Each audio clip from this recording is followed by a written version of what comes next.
দাদুর অফিসে চলো শ্রীমন্তী, গিয়ে ওনার সাথে খোলাখুলি কথা বলো, তারপর দেখা যাক। অয়নের কথা শুনে কিছুক্ষণ ওর দিকে চেয়ে থেকে কিছু একটা ভেবে শ্রীমন্তী বলল, চলো। অয়ন শ্রীমন্তীকে নিয়ে তখনই মল্লিক ইন্ডাস্ট্রিজের উদ্দেশ্যে রওনা দিল। মল্লিক ইন্ডাস্ট্রিজে পৌঁছে শ্রীমন্তীর দাদু সুবীর মল্লিকের কেবিনে বসলো ওরা। সুবীর বাবু শ্রীমন্তীর দিকে তাকিয়ে বললেন, দেখো শ্রীমন্তী, ব্যবসার ব্যাপারে আমি একদম স্পষ্ট কথা বলতে পছন্দ করি। আমি যে সিদ্ধান্তটা নিয়েছি সেটা রাগ বা আবেগ থেকে নয়। এই নতুন বিল্ডিং প্রজেক্টটা মল্লিক ইন্ডাস্ট্রিজের স্বপ্নের প্রজেক্ট। যেভাবেই হোক এটাকে সাকসেসফুল করতেই হবে। তুমি যেহেতু কাজটা করতে পারছো না, তাই এই কাজটা আমি সৌর্যকে দিয়েছি। এবার থেকে সবটা ওই সামলাবে, তুমি বরং ঘরে বসে বিশ্রাম নাও। দাদুর কথায় শ্রীমন্তী বলল, এই প্রজেক্টটা তো আমারও ড্রিম প্রজেক্ট ছিল। আমি জানি না আমার কাজে ঠিক কোথায় ভুল হয়েছে, যার জন্য আমরা এই প্রজেক্টের অ্যাপ্রুভাল পেলাম না। কিন্তু আমি তোমাকে কথা দিচ্ছি দাদু ভাই, যে যেভাবেই হোক আমি এই প্রজেক্টের জন্য অ্যাপ্রুভাল নিয়েই ছাড়বো। সৌর্যকে প্রজেক্টটা দিয়ে দেওয়ার আগে প্লিজ আমাকে আরেকবার সুযোগ দাও। সুবীর মল্লিক শ্রীমন্তীকে একবার ভালো করে দেখে নিয়ে বললেন, বেশ, কিন্তু কাজটা আজকের মধ্যেই হওয়া চাই। শ্রীমন্তী সম্মতি জানিয়ে অয়নকে নিয়ে অফিস থেকে বেরিয়ে এলো। সৌর্য শ্রীমন্তীরই কাজিন, যার একমাত্র অ্যাম্বিশন হলো মল্লিক ইন্ডাস্ট্রিজকে নিজের কবজায় আনা। এই কারণেই সৌর্য বরাবর শ্রীমন্তীকে ফ্যামিলি বিজনেস থেকে বের করে দিতে চেয়েছে। আর এই কাজে সৌর্যকে সাহায্য করে চলেছেন ওর বাবা পঙ্কজ বাবু। অয়ন এবং শ্রীমন্তী দুজনে মিউনিসিপ্যালিটি অফিসে এসে পৌঁছলো তাদের প্রজেক্টের অ্যাপ্রুভাল নেওয়ার জন্য। আর তখনই শ্রীমন্তী সেখানে সৌর্যকে দেখে অবাক হয়ে গেল। সৌর্য শ্রীমন্তীকে দেখে একটা কুটিল হাসি হেসে ওর কাছে এগিয়ে এসে বলল, ও তুমি নিশ্চয়ই অফিসারের কাছ থেকে অ্যাপ্রুভাল নিতে এসেছো। তবে মনে হয় না তাতে কোনো লাভ হবে। ওই অফিসারকে আমি টাকা দিয়ে কিনে নিয়েছি। শ্রীমন্তী তীক্ষ্ণ দৃষ্টিতে একবার সৌর্যর দিকে তাকিয়ে অয়নকে নিয়ে অফিসের ভেতর চলে গেল। যে অফিসারের সঙ্গে ওরা দেখা করতে এসেছিল তিনি তখন একটা মিটিংয়ে ছিলেন। শ্রীমন্তী সোজা তাঁর সামনে এসে বলল, মিস্টার দত্ত, আপনার সাথে আমার কিছু জরুরি কথা আছে। মিস্টার দত্ত নামক অফিসারটি চেয়ার ছেড়ে উঠে হাসতে হাসতে বললেন, আরে শ্রীমন্তী ম্যাডাম যে, হঠাৎ এখানে কি মনে করে? অয়ন পুরো ঘটনাটা লক্ষ্য করছিল। এদিকে মিস্টার দত্তকে হাসতে দেখে নিজের রাগ চেপে শ্রীমন্তী বলল, মল্লিক ইন্ডাস্ট্রিজ শহরে যে বিল্ডিং কনস্ট্রাকশন শুরু করতে চাইছে তার জন্য সব জরুরি ডকুমেন্টস দেওয়া হয়েছে। সমস্ত টার্মস অ্যান্ড কন্ডিশনস সঠিকভাবে মানা হয়েছে। তারপরেও প্রজেক্টে অ্যাপ্রুভাল পাইনি। আমি কি জানতে পারি এর কারণটা কি? ঠিক সেই মুহূর্তেই শ্রীমন্তীর পেছন থেকে এক মহিলার গলা শোনা গেল, আমি অ্যাপ্রুভাল দিতে বারণ করেছি। অয়ন এবং শ্রীমন্তী দুজনেই পেছন ঘুরে তাকালো। মহিলাকে দেখেই শ্রীমন্তী চমকে উঠল। ও খুব অবাক গলায় বলে উঠল, কামিনী, তুই এখানে? কামিনী শ্রীমন্তীর কাছে এসে বলে, হ্যাঁ আমি এখানে শ্রীমন্তী, কারণ আমি এখানে কাজ করি। আর এই যে দেখছিস মিস্টার দত্ত, ইনি আমার হাজব্যান্ড। শ্রীমন্তী আশ্চর্য হয়ে কামিনীকে দেখছিল। ওকে তাকিয়ে থাকতে দেখে কামিনী বলল, আমি যখন দেখলাম যে প্রজেক্টটা শুরু করার জন্য তোর আমাদের অ্যাপ্রুভাল দরকার, তখন আমিই ওকে ওটা দিতে বারণ করে দিই। দেখ, আজ আমার হাজব্যান্ড যে পজিশনে আছে সেখান থেকে ও কারোর কাজ যেমন সলভ করে দিতে পারে, তেমন আবার পণ্ডও করতে পারে। তাছাড়া তুই তো অনেক বড় লোক, কাউকে দিয়ে নিজের কাজটা করিয়ে নে বরং। শ্রীমন্তী বলল, কামিনী, যা হয়েছিল আমার ভুলের জন্য হয়েছিল। আমি বোকামি করে ফেলেছিলাম, প্লিজ তুই ভুলে যাবি ব্যাপারটা। আর শ্রীমন্তীকে থামিয়ে দিয়ে কামিনী বলে উঠল, আমি কোনোদিন ওই ঘটনাটা ভুলতে পারবো না শ্রীমন্তী, কোনো দিনও না। আমার জীবনের সব থেকে ভালো খবরটা সেদিন আমি আমার বান্ধবীদের সাথে শেয়ার করেছিলাম। জানিয়েছিলাম আমার বিয়ে ঠিক হয়েছে। তুইও ছিলিস সেখানে, মনে আছে তুই কি করেছিলি? আমার হবু স্বামীকে নিয়ে ঠাট্টা করেছিলি তুই। কেন? কারণ আমার হাজব্যান্ড তখন বেকার ছিল। তুই এমন অপমান করেছিলি যে সবাই আমাকে নিয়ে হাসাহাসি করেছিল। আমি সেদিন চোখে জল নিয়ে ওখান থেকে চলে গিয়েছিলাম, মনে আছে? কামিনীর কথায় শ্রীমন্তী বলল, কামিনী, সেদিন আমি খুব বোকামি করেছিলাম, তার জন্য আজও গিল্টে ফিল করি আমি। অফিসের সব স্টাফ ওদের দিকে দেখছিল। এমন পরিস্থিতি দেখে অয়নও বুঝতে পারছিল না ওর কি করা উচিত। কামিনী বলল, এখন গিল্টি ফিল করে কি হবে শ্রীমন্তী? ওই অপমানের কথা আমি কখনো ভুলতে পারবো না। আর আমি ডিসাইড করেছি অপমানের বদলে তোকে অপমানই ফিরিয়ে দেব। চোখে প্রশ্ন নিয়ে শ্রীমন্তী জিজ্ঞেস করলো, মানে? কামিনী এবার ভালো করে অয়নকে দেখে নিয়ে বলল, এটা তোর হাজব্যান্ড, রাইট? তা এর কি যোগ্যতা আছে? এ তো আমার স্বামীর নখের যোগ্যও নয়। তাছাড়া আমি শুনেছি তোর হাজব্যান্ড নাকি ঘর জামাই হয়ে থাকে। শ্রীমন্তী নিজের রাগকে দাঁতে চেপে ধীর কণ্ঠে বলল, কামিনী, তুই ভুল করছিস কিন্তু। শ্রীমন্তীর কথায় বিদ্রুপ করে হেসে উঠে কামিনী বলল, এখনো তো আমি তোর সাথে কিছুই করিনি শ্রীমন্তী, এবার করব। শোন, তুই যদি এই অ্যাপ্রুভালটা পেতে চাস তাহলে তোর বরকে আমার হাজবেন্ডের সামনে হাত জোর করে বসে অ্যাপ্রুভালের জন্য ভিক্ষে চাইতে হবে, আর তাও এখানকার প্রত্যেক স্টাফের সামনে। কামিনী! শ্রীমন্তী চিৎকার করে উঠল। তাতে অবশ্য কামিনীর কিছু গেল এলো না। সে দরজার দিকে আঙুল দেখিয়ে বলল, দরজাটা ওই দিকে শ্রীমন্তী, তুই এখন আসতে পারিস। অসহায় শ্রীমন্তী দাঁতে ঠোঁট চেপে বাইরে বেরিয়ে এলো। সূর্য বাইরেই ওর জন্য অপেক্ষা করছিল। শ্রীমন্তীকে দেখেই বলল, কাজ হলো না বুঝি? So sad. এবার তো তুমি প্রজেক্টটা আমার কাছে হ্যান্ড ওভার করতে বাধ্য। দাদুর চোখে এখন আর তোমার কোনো ভ্যালিউ নেই, তাই ওনার সিদ্ধান্ত অনুযায়ী এবার তো কোম্পানি থেকেও তোমাকে সরে যেতে হবে। যাই হোক, এসব নিয়ে টেনশন না করে তুমি বরং বাড়ি গিয়ে রেস্ট নাও। এতদিন বর বেকার ছিল, এখন বউও। তা তোমার বর মহারাজটি কোথায় গেল? সূর্যের কথার জবাব দিতে গিয়েই শ্রীমন্তী খেয়াল করে দেখল যে সত্যি অয়ন ওর সাথে বেরোয়নি। শ্রীমন্তী দ্রুত অফিসের দিকে ফিরে গেল। অফিস রুমের স্বচ্ছ কাচের জানলা দিয়ে ভেতরটা পরিষ্কার দেখা যাচ্ছে। ভেতরে চোখ পড়তেই চমকে উঠল শ্রীমন্তী। অয়ন সব স্টাফদের মাঝখানে হাত জোর করে বসে অ্যাপ্রুভালের জন্য ভিক্ষা চাইছে, আর ওর এই অবস্থা দেখে সকলে হাসাহাসি করছে। এটা দেখে শ্রীমন্তীর চোখে জল এসে গেল। ও দ্রুত অফিস রুমের দরজা খুলতে যেতেই দরজা খুলে ভেতর থেকে বেরিয়ে এলো কামিনী। হালকা একটা হাসি ছুঁড়ে শ্রীমন্তীকে বলল, সত্যি ছেলেটা কিন্তু তোকে খুব ভালোবাসে, তোর জন্য সবকিছু করতে পারে। কোথা থেকে পেলি রে একে? যাই হোক, কংগ্রাচুলেশনস, অ্যাপ্রুভালটা তুই পেয়ে গেছিস। ঠিক তখনই সূর্য শ্রীমন্তীর পেছনে এসে দাঁড়ালো। অবাক হয়ে বলল, তা কি করে পসিবল? আমি তো প্রজেক্টটা আটকানোর জন্য টাকা দিয়েছিলাম আপনাদের। কামিনী সামান্য হেসে বলল, ও, আপনার টাকা আপনি ফেরত পেয়ে যাবেন। আমি তো শুধু শ্রীমন্তীর ওপর রিভেঞ্জ নিতে চেয়েছিলাম, এতদিনে সেটা করতে পারলাম। কথা শেষ করে কামিনী এখান থেকে চলে গেল। এদিকে অয়ন অফিস থেকে বেরোতেই শ্রীমন্তী ওর কাছে এসে অভিমানী কণ্ঠে বলল, তুমি কি ভাবো নিজেকে? কাকে জিজ্ঞেস করে তুমি এসব করলে? ভাবলে যে নিজে অসম্মানিত হয়ে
চেষ্টা করে দেখ, তুই নিজেই শেষ হয়ে যাবি। এই বলে অয়ন ওখান থেকে চলে গেল। শ্রীমন্তীকে নিয়ে অয়ন বাড়ি ফিরতেই শ্রীমন্তীর ফোনে ওর দাদু সুবীর বাবুর ফোন এলো। শ্রীমন্তী, তুমি কাজটা সাকসেসফুলি করতে পেরেছো, সেই জন্য আই অ্যাম রিয়েলি ইমপ্রেসড। তোমার অনারে আজ একটা পার্টি অ্যারেঞ্জ করা হয়েছে আমাদের পুরনো বাড়িতে। তুমি অয়নকে নিয়ে চলে এসো, কেমন? শ্রীমন্তী আনন্দে লাফিয়ে উঠে বলল, থ্যাংক ইউ দাদু ভাই, থ্যাংক ইউ সো মাচ, আমরা অবশ্যই যাব। শ্রীমন্তী ফোনটা কেটে দিল। ওকে এত খুশি দেখে অয়ন জিজ্ঞেস করলো, কি হয়েছে শ্রীমন্তী? আনন্দে শ্রীমন্তীর চোখ মুখ চকচক করছিল। ও এক গাল হেসে বলল, দাদু ভাই আজ পুরনো বাড়িতে একটা পার্টি রেখেছে, আমাদের দুজনকে ইনভাইট করেছে। তারপর হঠাৎই একটু কুণ্ঠিত স্বরে বলে উঠল, মানে পার্টিতে ডেকেছে ঠিকই, কিন্তু তাতে এত খুশি হওয়ার কিছু নেই। দাদু ভাই বলেছে তুমি আমাকে জাস্ট পৌঁছে দিতে যাবে। অয়নও মনে মনে দারুণ খুশি হলেও মুখে সেটা প্রকাশ করল না। পার্টিতে যাওয়ার জন্য নিজের আলমারি খুলে জামা কাপড় বের করতে গিয়ে অয়ন অবাক হয়ে দেখল যে আলমারিতে কয়েকটা নতুন শার্ট প্যান্টের সেট ঝুলছে। ওকে অবাক হতে দেখে শ্রীমন্তী ওর দিকে না তাকিয়েই বলল, এতে এত অবাক হওয়ার কিছু নেই। আমি নিজের জন্য কিছু জামা কাপড় কিনেছিলাম, তার মধ্যে থেকে কয়েকটা ফিট হচ্ছিল না। সেগুলো ফেরত দিতে গেলে দোকানদার টাকা ফেরত দিতে চাইলো না, তাই ওই দামে তোমার কয়েকটা জামা কাপড় কিনেছি। আজ পার্টিতে এখান থেকেই কিছু একটা পরে যেও। এই বলে শ্রীমন্তী নিজের ঘরে চলে গেল। আর তখনই শ্রীমন্তীর ফোনটা বেজে উঠল। দেখলো দিশা ফোন করেছে। ও ফোন তুলতেই দিশা বলল, শ্রীমন্তীদি, ওই শপকিপার বলছে তুই নাকি স্পেশাল অর্ডার দিয়ে ওই অয়নের জন্য শার্ট প্যান্ট বানিয়েছিস। তোর মাথা ঠিক আছে তো? কি চলছে এসব? দিশার কথা শুনে শ্রীমন্তী জবাব দিল, কেন, আমি অয়নের জন্য কিছু করলে সমস্যা কোথায়? আচ্ছা এখন ফোন রাখ, আমি একটু বিজি আছি। কিছুটা বিরক্ত হয়েই শ্রীমন্তী ফোনটা কেটে দিল। সন্ধ্যায় মল্লিক পরিবারের পার্টিতে শহরের নামি দামি লোকজন সকলে এলেন। অয়ন এবং শ্রীমন্তীও পার্টিতে এলো। এদিকে হাসি খুশি শ্রীমন্তী আর অয়নকে দেখে সূর্য আর দিশার মনে অন্য খেলা চলছিল। সূর্যের কাছে এসে দিশা বলল, একটা কাজ দিয়েছিলাম আমি ওই অয়নটাকে, এখনো করে উঠতে পারলো না। আজকাল একটু বেশি মাথায় চড়ে বসেছে ও। হাতে ধরা ড্রিঙ্কসে চুমুক দিয়ে সূর্য বলল, এদের জন্য একটা প্ল্যান আমি ভেবে রেখেছি, শুধু সেটা সাকসেসের অপেক্ষা। এদের দুজনকে এখন একসাথে যতটা সুন্দর দেখাচ্ছে, লোকে এদের ততটাই নোংরা বলবে। শুধু আমার এই প্ল্যানে তোকে একটু হেল্প করতে হবে। দিশা সূর্যের দিকে অবাক হয়ে তাকাতে সূর্য বলল, এই পার্টিতে এমন একটা ধামাকা চাই যা অয়না শ্রীমন্তীর কপালে বিপদ ডেকে আনবে। আজ ওদের এমন অপদস্থ করতে হবে যাতে ভুলেও আর কোনোদিন এ বাড়ির ছায়া না মারায় ওরা। আর সবকিছুর জন্য কালপ্রিট বানাতে হবে ওই অয়নটাকে।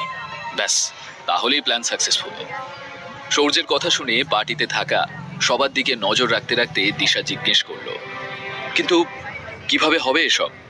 সূর্যের মুখে একটা কুটিল হাসি খেলে গেল। ও হেসে বলল, দেখতে থাক আমি কি করি।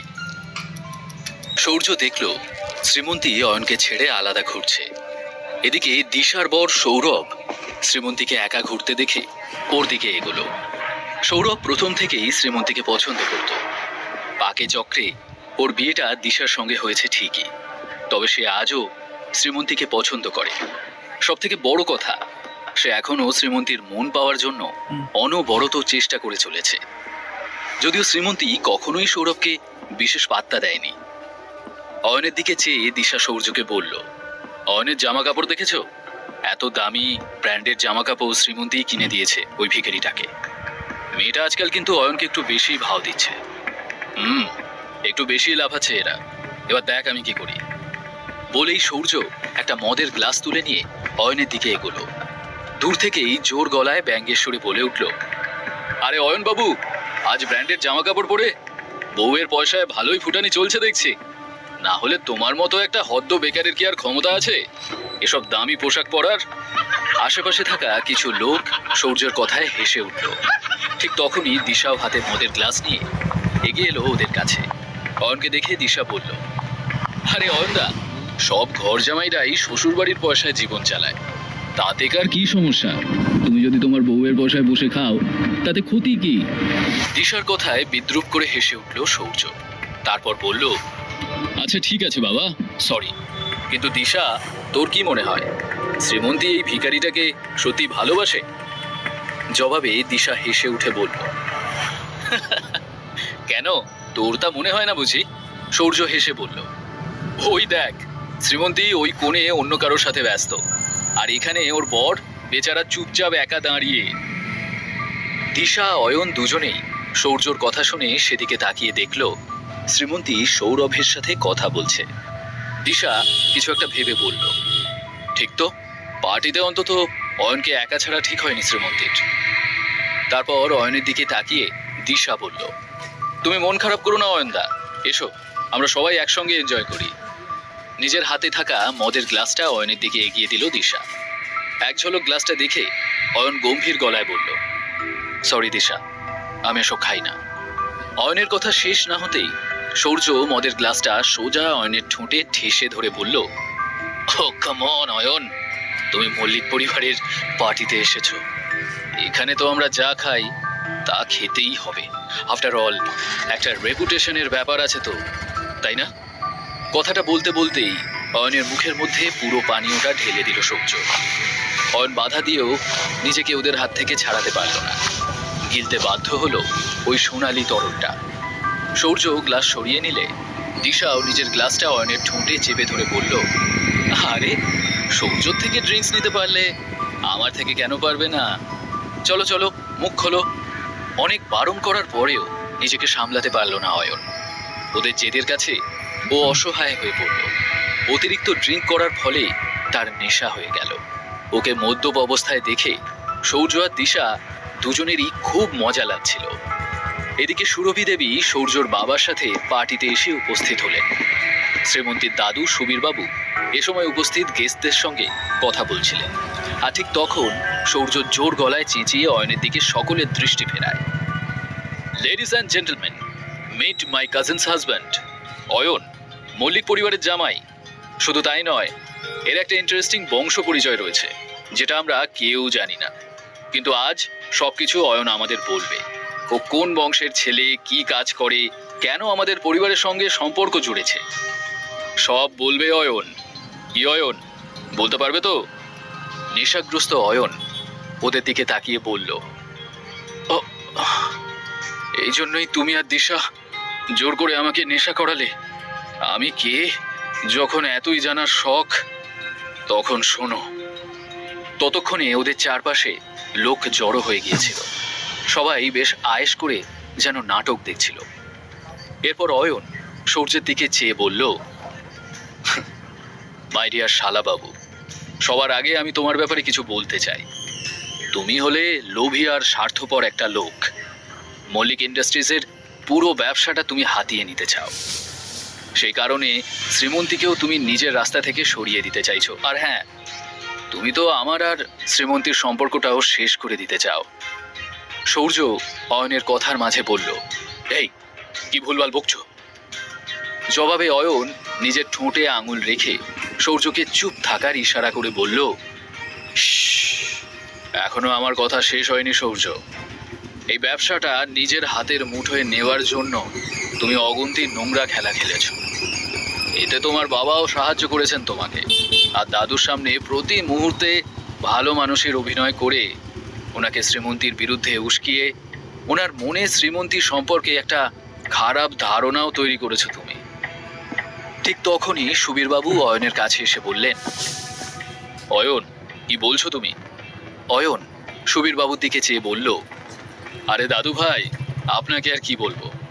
আপনি শ্রীমন্তীকে কাজের সুযোগ দিলেও বিশ্বাস করেন সূর্যকেই। আপনি মন থেকে চান কোম্পানির প্রতিটা কাজের দায়িত্ব সূর্যই সামলাক। সূর্যকে আপনি বিশ্বাস নয়, অন্ধবিশ্বাস করেন। তাই অফিস সংক্রান্ত কোনো সিদ্ধান্ত নিলে তা সূর্যর পক্ষে আর শ্রীমন্তীর বিপক্ষেই নেন। তখনই দিশা এসে অয়নকে বলল, অয়নদা, ভুলে যেও না কার সঙ্গে কথা বলছো। দাদু কিন্তু আমাদের গুরুজন। অয়ন দিশাকে দেখে বলে উঠল, আরে দিশা যে, তা তুমি আর সূর্য যে শ্রীমন্তীর বিরুদ্ধে একজোট হয়েছ সে আন্দাজ আমি অলরেডি করেছি। যদিও তুমি সূর্যর কাজিন, কিন্তু তোমাদের দুজনের মধ্যে যে ঝামেলা আছে তা বেশ বুঝি আমি। কিন্তু শ্রীমন্তীর ক্ষতি করার সময় তোমরা দুজন এক হয়ে যাও, আর এই জন্যই তোমরা দুজনে আমাকে জোর করে নেশা করিয়েছ। কিন্তু জেনে রাখো, আমি শ্রীমন্তীর পাশেই আছি। ওর কোনো ক্ষতি আমি হতে দেব না। কথাগুলো বলতে বলতেই অয়নের চোখে জল এসে গিয়েছিল। একটু আনমনা হয়ে ও বলল, সত্যি বলতে কি, শ্রীমন্তী তোমাদের সবার থেকে বেশি ট্যালেন্টেড। ও পরিবারের সকলের খেয়াল রাখতে জানে, আবার ফ্যামিলি বিজনেস নিয়েও চিন্তা করে। তাও ওর সঙ্গেই সবচেয়ে বেশি অন্যায় হয়। ইতিমধ্যে শ্রীমন্তী ওখানে চলে আসে। অয়ন নেশার ঘোরে থাকলেও যা বলছিল প্রতিটা কথাই ঠিক। কথাগুলো শুনে শ্রীমন্তীর চোখেও জল চলে এলো। এমন সময় সূর্য অয়নের কাছে এসে ওর হাত চেপে ধরে বলে, ব্যাস, অনেক হয়েছে। সকলের সামনে অনেক অপমানিত করেছো তুমি আমাদের। এখন ভালোই ভালো এখান থেকে বিদায় নিলেই তোমার মঙ্গল, না হলে। কথাটা বলে সূর্য অয়নকে জোর ধাক্কা দিতেই ও হোঁচট খেয়ে শ্রীমন্তীর পায়ের কাছে এসে পড়ল। তা দেখে সূর্য হেসে উঠল। ওটাই তোর জায়গা। শ্রীমন্তীর পায়ের জুতোর সমান তুই আগেও ছিলি আর আজও আছিস। নীরবে শ্রীমন্তী অয়নের হাতটা ধরে ওকে ওঠালো। অয়ন তখনও নেশার ঘরে বিড়বিড় করছিল। ওকে দু হাতে সামলানোর চেষ্টা করতে করতে রাগে শ্রীমন্তীর চোয়াল শক্ত হলো। ও দিশা আর সূর্যের দিকে তাকিয়ে বলল, আজ তোরা দুজনে অসভ্যতার চরম সীমাটাও পার করে ফেলেছিস। কাউকে ছোট করার জন্য তোরা যে কতটা নিচে নামতে পারিস তা আজ আমার দেখা হয়ে গেল। কিন্তু একটা কথা শুনে রাখ, অয়নকে কিছু বলার আগে মনে রাখবি ও আমার হাজব্যান্ড। আর হাজার চেষ্টা করলেও এই সত্যিটা তোরা বদলাতে পারবি না। তাই আজকের পর থেকে যদি কেউ অয়নের সাথে কোনো রকম খারাপ ব্যবহার করে তবে কিন্তু ভালো হবে না বলে দিলাম। শ্রীমন্তীর কথা শুনে সূর্য এবং দিশা দুজনেই হাঁ হয়ে গেল। ওরা কল্পনাও করতে পারেনি যে শ্রীমন্তী অয়নের পাশে দাঁড়াবে। সুরভি দেবীও হতবাক হয়ে সূর্য আর দিশার কাছে এসে জিজ্ঞেস করলেন, এসব কি নাটক চলছে? উত্তরে সূর্য বলে, কাকিমা, এই অয়ন হলো আমাদের পরিবারের একটা কলঙ্ক। আর শ্রীমন্তী এই কলঙ্কের দাগটাকে সঙ্গে নিয়েই সারা জীবন থাকতে চাইছে। সূর্যের কথায় সুরভি দেবী দীর্ঘশ্বাস ফেলে বললেন, এখন আমাদের কি বা করার আছে? শ্রীমন্তীর বাবাই ওই ভিখারি অয়নটাকে আমার মেয়ের গলায় ঝুলিয়ে দিয়েছে। সূর্য বাঁকা হাসি দিয়ে বলল, অনেক কিছুই করার আছে। তুমি চাইলে আমরা এদের সম্পর্কটা শেষ করে দিতে পারি। অবাক হয়ে সুরভি দেবী জিজ্ঞেস করলেন, কিন্তু কিভাবে? আমি তো একে ঘাড় থেকে নামানোর কোনো রাস্তাই খুঁজে পাচ্ছি না। এরপর সূর্য সুরভি দেবীর কানের কাছে ফিস ফিস করে এমন কিছু বলল যা শুনে ওনার ঠোঁটে হাসির রেখা ফুটে উঠল। সুরভি দেবী বলে উঠলেন, কিন্তু এতে আমার মেয়ের কোনো ক্ষতি হবে না তো? হাসি মুখে সূর্য বলল, আরে না কাকিমা, ডোন্ট ওয়ারি, কিচ্ছু হবে না। এদিকে শ্রীমন্তী মদ্যপ অয়নকে নিয়ে পার্টি থেকে বেরিয়ে এলো। কোনো দিকে না তাকিয়ে অয়নকে গাড়িতে বসিয়ে সোজা ছুটল ওদের বাড়ির উদ্দেশ্যে। শ্রীমন্তী বুঝতে পারছিল যে পার্টিতে সূর্য আর দিশার জন্যই পরিস্থিতি এতটা জটিল হয়ে উঠেছিল। কিন্তু এটা ভেবে শ্রীমন্তীর ভালো লাগছিল যে অয়ন যা যা বলেছে সবটাই শ্রীমন্তীর মনের কথা। এই সত্যি কথাগুলো শ্রীমন্তী বরাবর বলতে চেয়েছে, কিন্তু পারেনি। বাড়ি পৌঁছে অয়নকে ওর বিছানায় শুইয়ে দিল শ্রীমন্তী। কিন্তু অয়ন ওকে শক্ত করে ধরে থাকায় ব্যালেন্স হারিয়ে সে অয়নের বুকের ওপর পড়ে গেল। আর তখনই নেশায় থাকা অয়ন শ্রীমন্তীকে জড়িয়ে ধরল, এবং এতটাই গভীরভাবে জড়িয়ে ধরল যে শ্রীমন্তী কিছুতেই ছাড়াতে পারল না। নেশার ঘোরে অয়ন বিড়বিড় করে চলল, শ্রীমন্তী, আমি তোমাকে ভীষণ ভালোবাসি। আজকের ঘটনার জন্য সরি, কিন্তু এতে আমার কোনো দোষ নেই। সবাই আমাদের আলাদা করতে চাইছে, কিন্তু আমি তা হতে দেব না। যাই হয়ে যাক, আমি সব সময় তোমার সাথে থাকবো। তোমাকে একা ছেড়ে কখনো যাব না। অয়নের কথাগুলো শুনে শ্রীমন্তীর ঠোঁটে হাসি খেলে গেল। ও অয়নের গায়ে একটা চাদর চাপা দিয়ে নিজের ঘরে চলে এলো। বিছানায় শুয়েও শ্রীমন্তীর ঘুম আসছিল না। অয়নের কথাগুলো মনে করতে করতে কখন যে সারাটা রাত কেটে গেল বুঝতেও পারল না শ্রীমন্তী। অবশেষে ভোরের দিকে ওর চোখটা বুজে এলো। পরের দিন সকাল সকালই অয়নের ঘুম ভেঙে গেল। গত রাতের পার্টির পুরো ঘটনাটা মনে পড়তেই চিন্তায় পড়ে গেল সে। কিভাবে শ্রীমন্তীর মুখোমুখি হবে অয়ন ভেবে পাচ্ছিল না। এদিকে কিচেন থেকে টুংটাং শব্দ ভেসে আসায় ঘুমটা ভেঙে গেল শ্রীমন্তীর। চোখ খুলতেই ও দেখল অয়ন 2 কাপ কফি হাতে ওর সামনে দাঁড়িয়ে। এক গাল হেসে শ্রীমন্তীকে অয়ন বলল, good morning, and I am sorry Srimanti. গতকাল পার্টিতে সবার সামনে তোমাকে অপমানিত হতে হলো। আমার জন্য তোমাকে প্রবলেমে পড়তে হলো। শ্রীমন্তী অয়নের দিকে তাকালো। কাপ দুটো নামিয়ে রেখে অয়ন নিজের দু কান ধরল। ওকে বাচ্চাদের মতো কান ধরতে দেখে হাসি পেয়ে গেল শ্রীমন্তীর। তবে তা প্রকাশ না করে চুপচাপ বাথরুমে চলে গেল সে। আর বাথরুমের দরজা বন্ধ করেই হাসিতে ভেঙে পড়ল। শ্রীমন্তীর হাসির শব্দ অয়নও শুনতে পেল। ওর ঠোঁটেও স্বস্তির একটা হাসি ফুটে উঠল। ঠিক তখনই ওর ফোনটা বেজে উঠল। অয়ন দেখল বিক্রমের ফোন। অয়ন ফোন রিসিভ করে বলল, কেন ফোন করেছেন আপনি? ওপাশ থেকে প্রশ্ন এলো, আপনি কি কোনো সিদ্ধান্ত নিলেন ছোটবাবু, নাকি আমাদেরকেই কিছু করতে হবে? অয়ন কয়েক সেকেন্ড চুপ থেকে বলল, আমি তো আগেই বলেছি আপনাকে যে আমাকে কিছুতে জড়াবেন না। এরপর থেকে আমাকে আর ফোনও করবেন না। আমি চাই না কেউ জানুক যে আমি কোনো ধনী ব্যবসায়ী পরিবারের ছেলে। এই বিষয়টা যেন সিক্রেট থাকে একদম। বলে অয়ন ফোনটা কেটে দিল। তারপর শ্রীমন্তীর জন্য ব্রেকফাস্ট তৈরি করতে কিচেনে চলে গেল ও। কিছুক্ষণ পর শ্রীমন্তী রুমে এসে ড্রেস পরার জন্য আলমারির দিকে এগোলো। কিন্তু আলমারি খোলা মাত্রই সামনে এমন কিছু দেখল শ্রীমন্তী যাতে ও অবাক হয়ে গেল। শ্রীমন্তী কিচেনে এসে অয়নের দিকে তাকিয়ে থাকলো। শ্রীমন্তী অয়নের দিকে এক দৃষ্টে চেয়েছিল। ওকে দেখে অয়ন জিজ্ঞেস করলো, কি হয়েছে শ্রীমন্তী? জবাবে শ্রীমন্তী একটা কাগজ ওর দিকে বাড়িয়ে দিল, যেটা ও আলমারিতে পেয়েছিল। কাগজটার উপর লেখা ছিল সরি।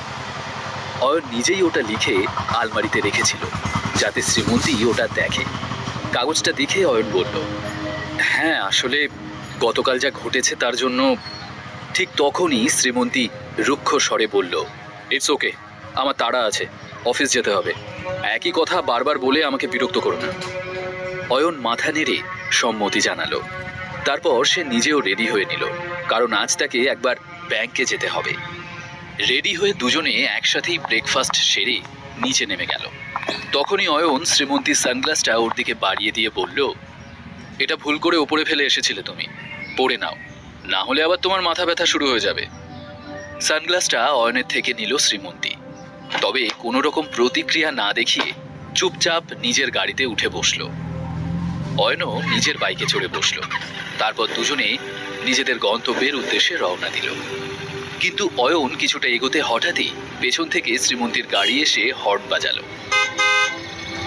অয়ন অবাক হয়ে বাইক থামাতেই শ্রীমন্তী নিজের গাড়িটা ওর বাইকের পাশে এনে বলল, ভাবছি আজ বাইকেই চলে যাব, যা জ্যাম আজ রাস্তায়, অফিস পৌঁছতে দেরি হয়ে যাবে। জরুরি মিটিং আছে একটা, তাই বাইকে যাওয়াই ভালো। অয়ন দ্রুত পেছনের সিটটা ভালো করে মুছে সামনে তাকিয়ে হাসলো। বাইকে উঠে বসে শ্রীমন্তী অয়নের কাঁধে হাত রাখলো। ওর হাতে স্পর্শ পেতেই একটা অন্যরকম অনুভূতি হলো অয়নের। শুধু অয়ন নয়, শ্রীমন্তীর মনেও এক অদ্ভুত ভালো লাগা তৈরি হলো।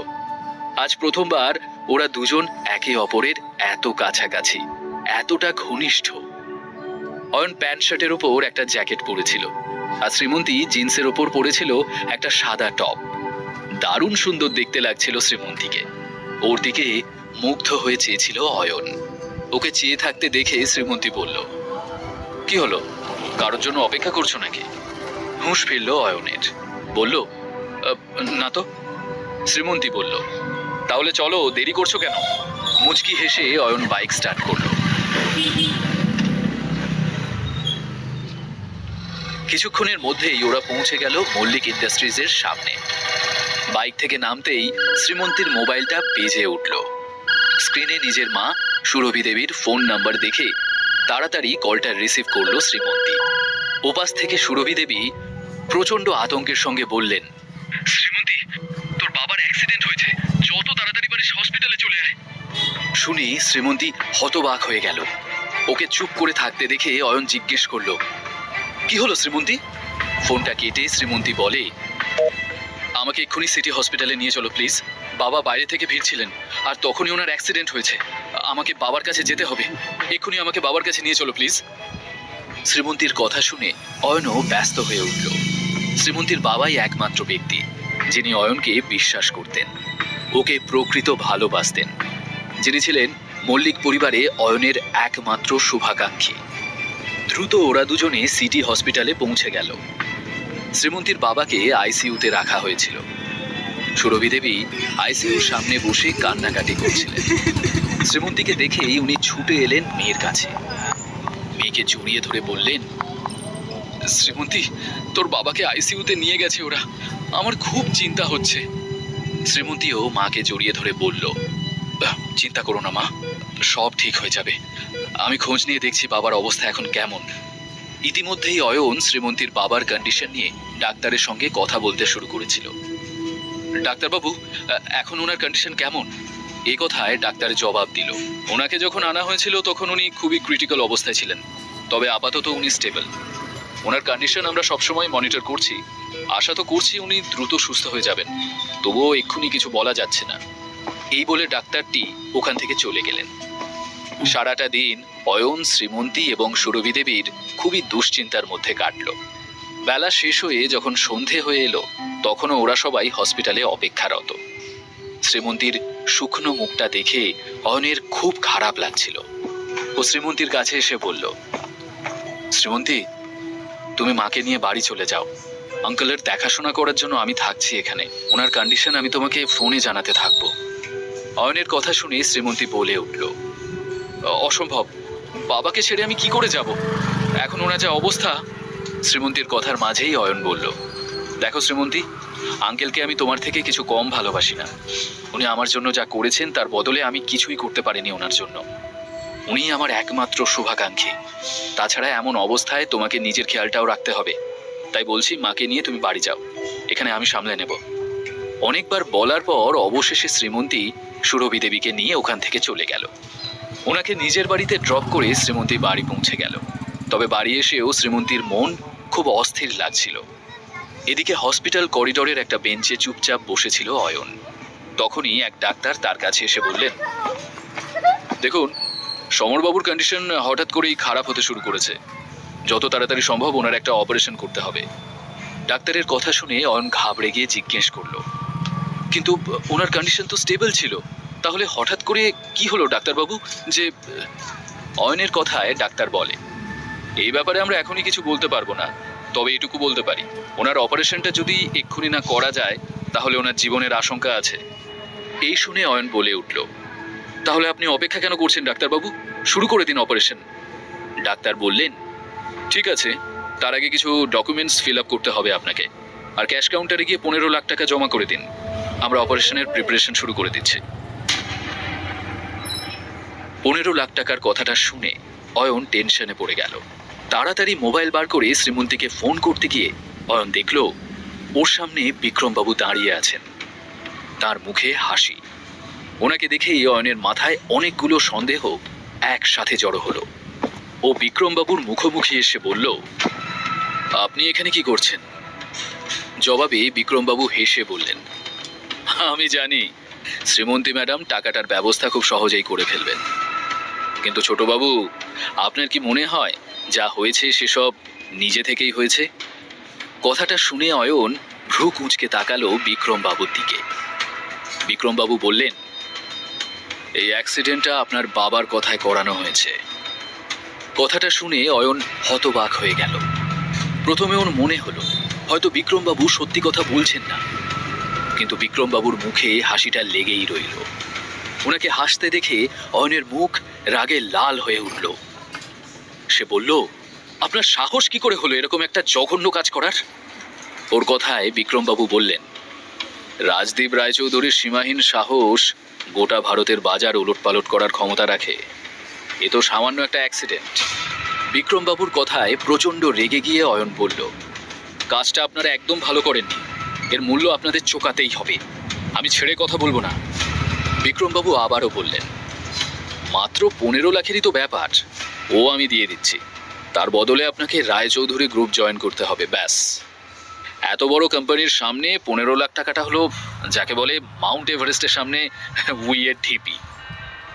বিক্রমের কথার জবাবে অয়ন বলল, টাকাটা তো আপনাকে দিতেই হবে, আর আঙ্কেলের অ্যাক্সিডেন্টের হিসেবটাও আমি ঠিক মিটিয়ে দেব, কিন্তু আপনার প্রস্তাবে আমি কিছুতেই রাজি হব না। অয়নের রাগ দেখে বিক্রমবাবু শান্ত গলায় বললেন, ছোটবাবু, আমি টাকাটা না দিলেও অপারেশন আটকাবে না, কারণ আপনার সঙ্গে শ্রীমন্তী ম্যাডাম আছেন। কিন্তু একটা কথা ভাবুন তো, যদি উনি জানতে পারেন যে আপনি আমাদের কথা মানতে রাজি হননি বলে ওনার বাবার অ্যাক্সিডেন্টটা করানো হয়েছে, তখন কি হবে? বা যদি শ্রীমন্তী ম্যাডাম জানতে পারেন যে রায়চৌধুরী পরিবারের সঙ্গে আপনার সম্পর্ক থাকার জেরেই ওনার বাবার অ্যাক্সিডেন্টটা হয়েছে, তখন কি উনি আদৌ ক্ষমা করতে পারবেন আপনাকে? হুম, মনে তো হয় না। বরং যে সম্পর্কটা এখন ধীরে ধীরে ভালো হচ্ছে, সেটা হয়তো এক ঝটকায় শেষ হয়ে যাবে। অয়ন অবাক হয়ে বিক্রমবাবুকে দেখছিল। ওকে রাজি করার জন্য মোক্ষম চাল চেলেছেন ভদ্রলোক। অয়নের এটা ভেবে আফসোস হচ্ছিল যে এই ষড়যন্ত্রটা অয়ন আগে কেন আন্দাজ করতে পারল না। বিক্রমবাবু এবার বললেন, আর হ্যাঁ, আপনি যদি এখনো রাজি না হন, তাহলে আপনার বাবাকে তো চেনেনি, উনি কিন্তু এত সহজে ছাড়বেন না। হতে পারে শ্রীমন্তী ম্যাডাম কোনো বিপদে। শ্রীমন্তীর নাম শুনেই অয়ন বলল, ওকে ওকে, আপনি এমন কিছু করবেন না যাতে শ্রীমন্তী বা ওর ফ্যামিলির কোনো বিপদ হয়। আমি আপনার কথা মেনে নিতে রাজি আছি, তবে আমি কে সেটা যেন কেউ কখনো না জানতে পারে, বা আমার কারণে যে অ্যাক্সিডেন্ট ঘটানো হয়েছিল সেটাও যেন জানাজানি না হয়। অয়নের কথা শুনে বিক্রমবাবু হাসলেন, আর তখনই শ্রীমন্তীকে ওদের দিকে এগিয়ে আসতে দেখল অয়ন। ওর হাতে একটা টিফিন বক্স। ওকে আসতে দেখে বিক্রমবাবু সেখান থেকে চলে গেলেন। অয়ন শ্রীমন্তীকে তার বাবার কন্ডিশন সম্পর্কে জানালো। তারপর সমস্ত ফর্মালিটিস পূরণ করা হয়ে গেলে অপারেশন শুরু হয়ে গেল। অপারেশন শেষ করে ডাক্তার জানালেন যে সমরবাবু আপাতত সুস্থ। ডাক্তারের কথা শুনে ওরা দুজনেই স্বস্তির নিঃশ্বাস ফেলল। শ্রীমন্তী অয়নের দিকে টিফিন বক্সটা এগিয়ে দিয়ে বলল, খাবারটা বাবার জন্য নিয়ে এসেছিলাম, ভেবেছিলাম উনি সুস্থ থাকলে খাইয়ে দেব, কিন্তু এখন এই খাবারটা তুমিই খেয়ে নাও। অয়নের সত্যিই ভীষণ খিদে পেয়েছিল। ও টিফিন বক্সটা খুলতেই দেখলো তাতে পরোটা আর আলু ভাজা রয়েছে। পরোটা আলু ভাজা অয়নের খুব পছন্দের খাবার। তখনই অয়নের মনে পড়ল যে শ্রীমন্তী খাবারটা ওর বাবার জন্য বানিয়েছিল, কিন্তু ওর বাবা সমরবাবু তো পরোটা পছন্দই করেন না, আর সেটা শ্রীমন্তীও খুব ভালো করেই জানে। তার মানে এটা পরিষ্কার যে এই খাবারটা শ্রীমন্তী অয়নের জন্যই বানিয়ে এনেছিল, কিন্তু সেটা মুখে প্রকাশ করতে চায়নি। কথাটা ভেবেই অয়নের ঠোঁটে হাসি খেলে গেল। সমরবাবুকে আইসিইউ থেকে বের করার সময় শ্রীমন্তী ওনার সঙ্গে রইল। এদিকে শ্রীমন্তীর বানানো টিফিনটা অয়ন শেষ করতে না করতেই ওর মোবাইলটা বেজে উঠল। ফোন ওঠাতেই অয়ন দিশার গলা শুনতে পেল। অয়নদা, প্লিজ বাঁচাও আমাকে, না হলে আমার সর্বনাশ হয়ে যাবে। অয়ন জিজ্ঞেস করলো, আবার নতুন করে কি নাটক শুরু করলে দিশা? দিশা কাঁদতে কাঁদতে বলল, অয়নদা, আমি এখন মনীষ আগরওয়ালের ক্লাবে আছি। এখানে কয়েকটা লোক আমার সাথে খুব অসভ্যতামি করছে। আমি গৌরবকে আর সূর্যকে অনেকবার ফোন করার চেষ্টা করছি, কিন্তু ওদের পাচ্ছি না, তাই বাধ্য হয়ে তোমাকে ফোন করেছি। তুমি প্লিজ জলদি। দিশা কথাগুলো বলতে বলতেই কেউ ওর হাত থেকে ফোনটা কেড়ে মাটিতে ছুঁড়ে দিল। ফোনের মধ্যে থেকে অয়ন দিশার চিৎকার এবং কয়েকটা গুন্ডার গলার আওয়াজ পরিষ্কার শুনতে পাচ্ছিল। পালিয়ে কোথায় যাবে সোনা? যতক্ষণ না আমাদের মন ভরছে ততক্ষণ আজ আমরা তোমাকে ছাড়বো না, আর এখানে কেউ তোমাকে বাঁচাতে আসবে না। দিশা আতঙ্কে চেঁচিয়ে ওঠার সঙ্গে সঙ্গেই গুন্ডাগুলো জোরে হেসে উঠল। দিশার কান্না আর গুন্ডাগুলোর হাসাহাসির আওয়াজ স্পষ্ট কানে আসছিল অয়নের। ও দ্রুত শ্রীমন্তীর কাছে গিয়ে বলল, শ্রীমন্তী, আমাকে একটা জরুরি কাজে বেরোতে হবে এক্ষুনি, আমি একটু পরেই ফিরে আসছি। শ্রীমন্তী ওর দিকে ফিরে কোনো উত্তর দেওয়ার আগেই অয়ন ওখান থেকে বেরিয়ে গেল। এদিকে মনীষ আগরওয়ালের ক্লাবে পৌঁছে অয়ন দেখল পুরো ক্লাব খালি, সেখানে কেউ নেই। কেমন একটা ষড়যন্ত্রের আভাস পেল অয়ন। দুরু দুরু বুকে ভেতরে এগোতে যেতেই পেছন থেকে একটা হাত এসে ওর নাকে একটা রুমাল জোরে চেপে ধরল। কিছুক্ষণ নিজেকে বাঁচানোর চেষ্টায় হাত পা ছুঁড়ল অয়ন, আর তারপর জ্ঞান হারিয়ে মাটিতে লুটিয়ে পড়ল। ঠিক তখনই দুজন ব্যক্তি এসে দাঁড়ালো সেখানে। চেতনাহীন অয়নের সামনে হাসি মুখে এসে দাঁড়ালো সূর্য আর দিশা। কি ঘটতে চলেছে অয়নের সঙ্গে? অয়নকে বিপদে ফেলতে কি ষড়যন্ত্র করেছে সূর্য আর দিশা?